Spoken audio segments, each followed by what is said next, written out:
Urhulumente uthi uzakuqulunqa inkqubo ezakulandelwa xa kuzakunikezelwa ngesibonelelo se-R350 kubantu abangaphangeliyo.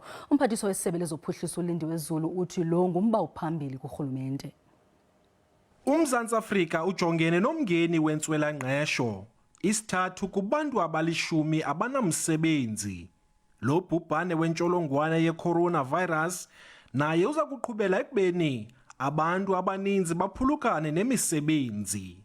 Urhulumente uthi uza kuza nenkqubo yezibonelelo zemali kubantu abangaphangeliyo isithuba senyanga ezintandathu. What is building up is the criteria for the people who are supposed to get that 350 is our capacity to make sure that we've got the data and make sure that we target the right people and all that. Isebe lithi lifuna ukusebenzisana neziko lerhafu ukuqinisekisa ukuba abantu abazokuxhamla phantsi kwale nkqubo abasebenzi.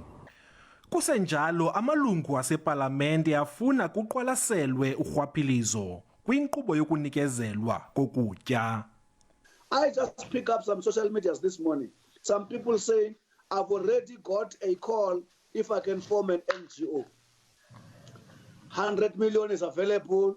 Whether that is fake or not, I'm not interested in it, because such things have happened before.